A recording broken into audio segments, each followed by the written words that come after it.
Good morning, everyone. Thanks again, Richard. Thanks again, Thorsten, for inviting me and to join the panel. As Richard said, this morning I will not give you a whole comprehensive presentation of the market, rather a quick snapshot and some hints to animate the panel. Good opening news is that real estate market is still performing well, and relative to the domestic level, it's performing better than other business sectors. Keywords since last few years are stability and low decrease in values, even if the number of transactions has almost halved since 2006, so when crisis started. We will talk briefly about the different asset classes, so office and retail segments, which are still concentrated in the prime income producing buildings in the main cities, especially Rome and Milan. We'll also, but there are exceptions are still present in the market, in secondary marketplaces with where the shorter supplies and on the other hand, good opportunities emerged. And we'll also mention the hotel and the trophy asset business. The first one considered as outlier in the very few years for the high demand. The second as permanently vivid in this market. Countermeasures coming from the government has been recently announced to try and give value to the real estate industry, and I will briefly mention consisting the postponement or abolishment of the tax on properties, postponement of the payment on interest on loan facilities for new residential households, fiscal policies to tax cuts for refurbishments and of residential assets. So it's going to be a signal coming from the government that the real estate market has to be kept vivid.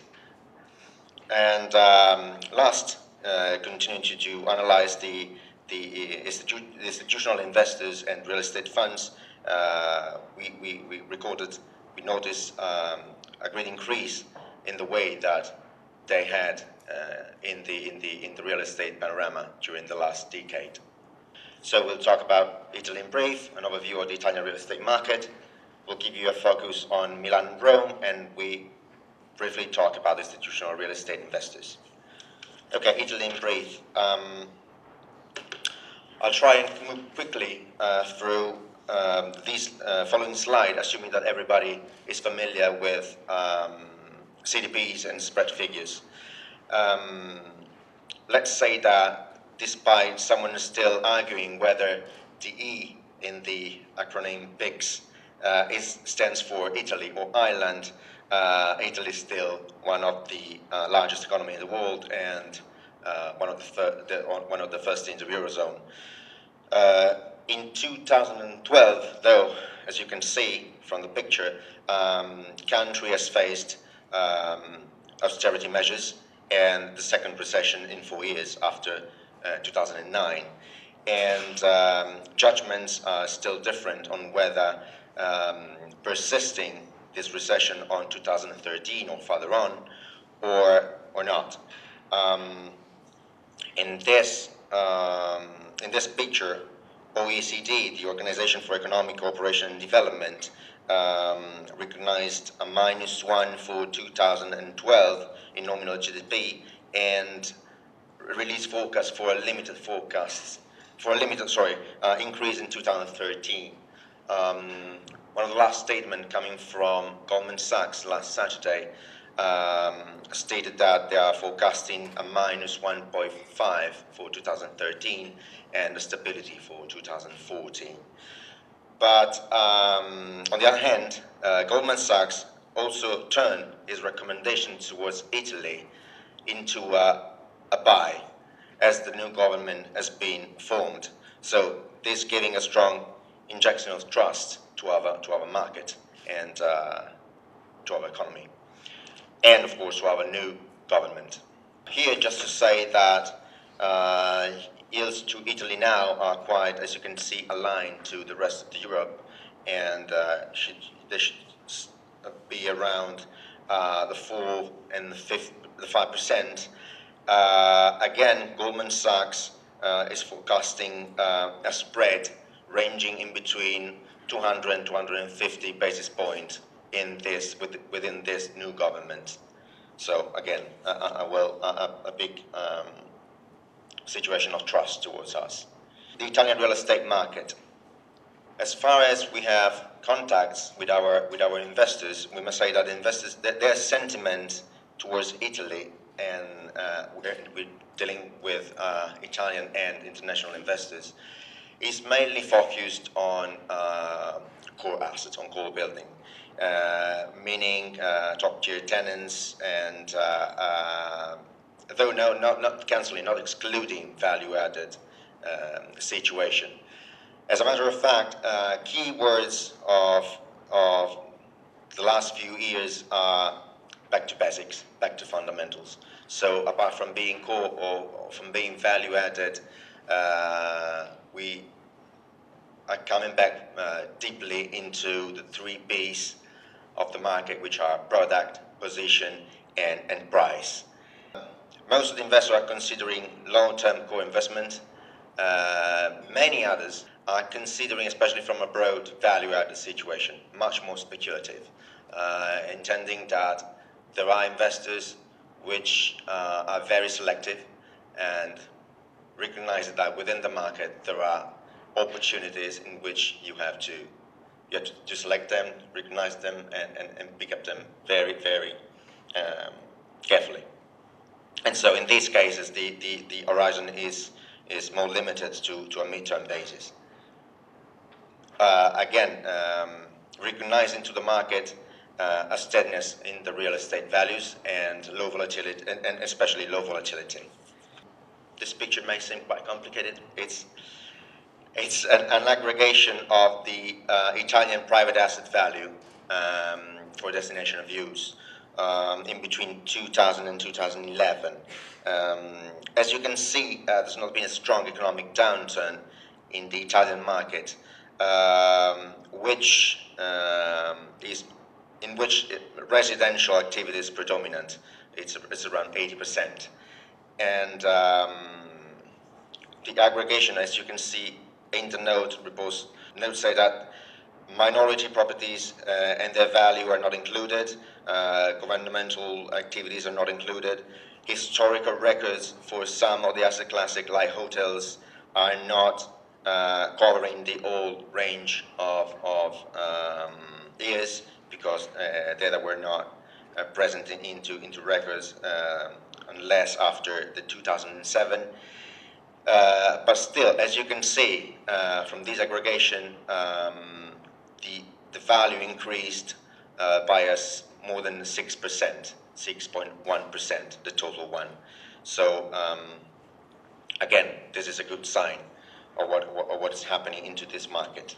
And I will also give you a quick snapshot of the transactions.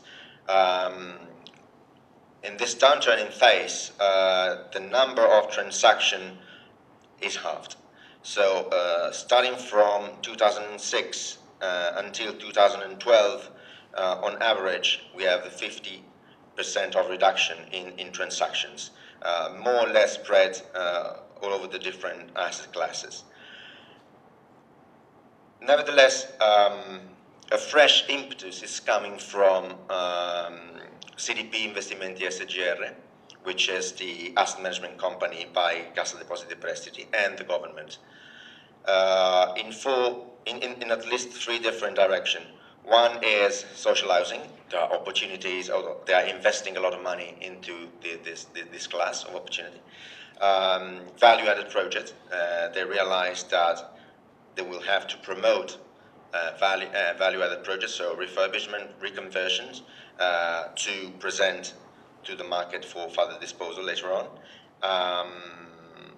Also, the government is planning a first round of disposal for about 350 assets, most of them trophy, for a total value of 1.2 and 1.5 billion euros.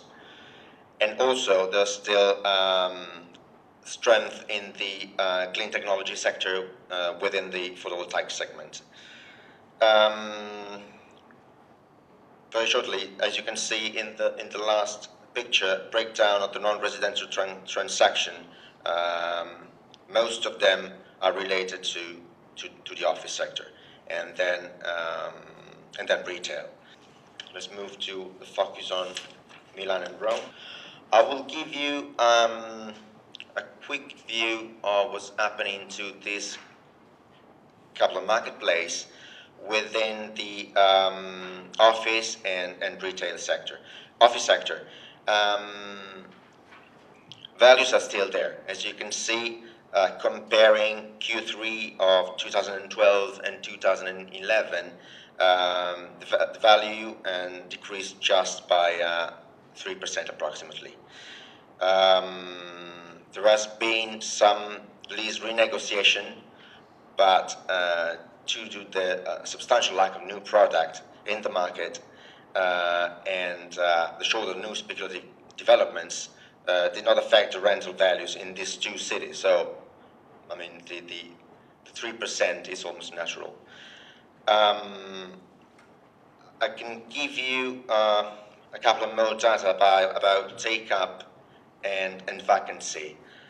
Take-up in Milan in 2012 was equal to 250,000 square meter, compared to the 2011, which was 350,000. In Rome in 2012 was 65,000, compared to 2011, in which it was 195,000. Vacancy in Milan in 2012 was 1.3 million of square meters, of which the 30% is due to obsolete products to be completely refurbished or reconverted. Almost the 50% were buildings located in peripheral areas, meaning low quality of the infrastructure services and facilities, and the rest, almost the 20%, were buildings in which the gap between offer and demand was high. So that means that attention for the years to come would probably be on the reconversion of the stock and attention from the municipality on infrastructure development, because only in this case, whichever is peripheral could be revalued. In terms of retail, we analyzed mostly the high street market because the focus was in Milan and Rome, and I will leave some comments to Alexander later after on shopping malls and retail parks and so on. But as you can see, the situation is pretty much similar to one of the office. Performance in terms of level of rent and sales value were generally stable, and vacancy rate in this case, different from the office market, very low. Here,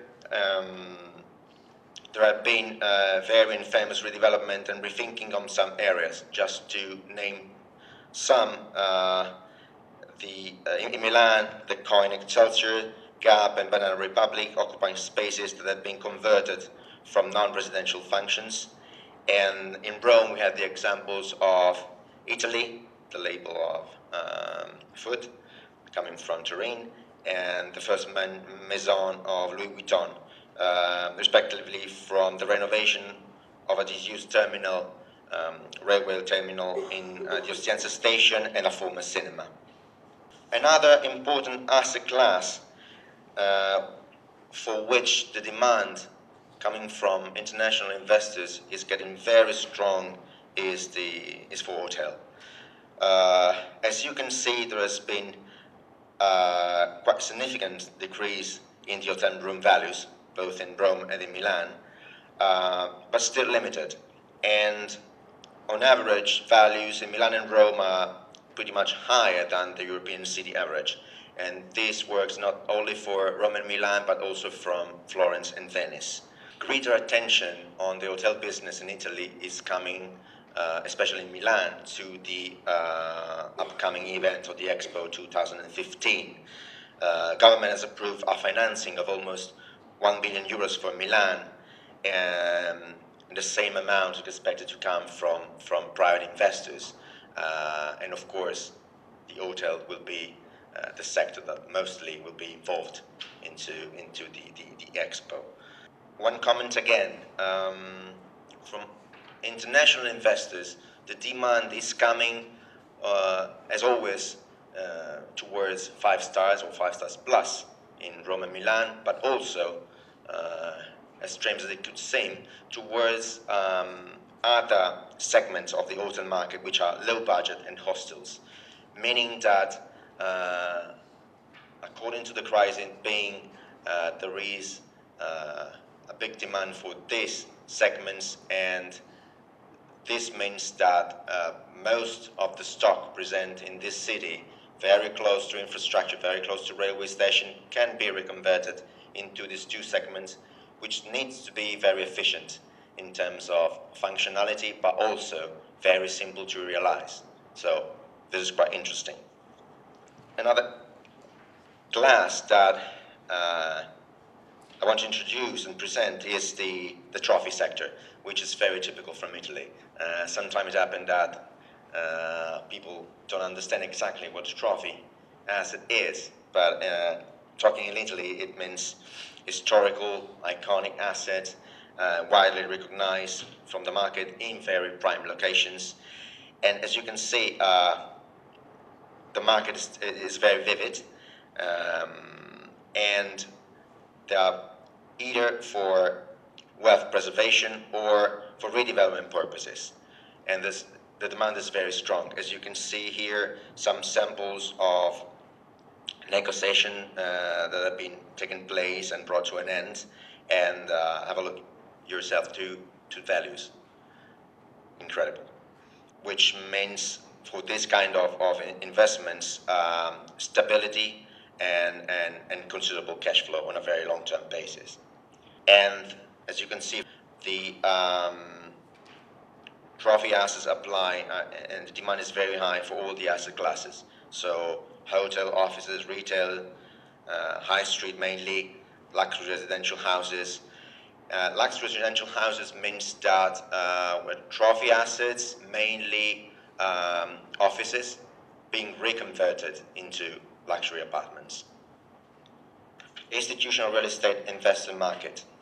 Indirect investments by institutional investors and the vehicles, so real estate investment funds, have played a growing role within the last decade.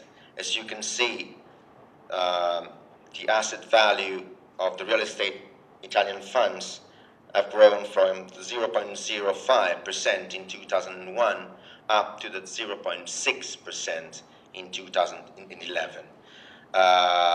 Even though the presence in the overall market is not so relevant in terms of weight. Most of the transactions and the acquisition have involved offices. In fact, offices represent 6.6% of the overall value of the existing private assets. But still, contribution in other markets are smaller, but worth mentioning. Industrial, 3%, followed by hotel and retail, about 1%, and very limited investment by real estate fund can be found in the residential sector due to the Italian residential structure of the market, mainly private and belonging to families. So the trend of the Italian families is to acquire their own apartment and not to let it. As you can see in the note, data refer to funds monitored by Assogestioni, which are 179, and not all of the compartment. And real estate funds in Italy expiring between 2013 and 2018 are 170, representing a value of almost 20 billion, so almost a half. Currently, proposals are being considered in terms of simplifying the real estate fund regulation and to extend the duration of the funds, just to not to be within the crisis in the moment to sell. Okay, conclusions, very quickly. Again, to us, key words in this crisis period have still been stability in values, despite the reduction in the number of transactions, and a more limited risk within this market. So lower debt leverage relative to some other countries, and good quality of production on the major Italian marketplace. Some players have performed important acquisitions and development plans, so it means that the market was not stuck, and it is not stuck. Worth noticing again, it's the more and more active role played by institutional investors and by international investors, which means stabilizing the market and try and make it more transparent and more effective. Unfortunately, not at the level we had supposed to be, but still, or compared to the rest of Europe, but still a big effort is being performing. Last thing, just an advice for international investors is try as much as you can to be local, because we realized in the last couple of years, that opportunities are still good in the Italian market, but you have to know the market. So you have to be very selective to respond to the national and international criteria of investment. Thank you.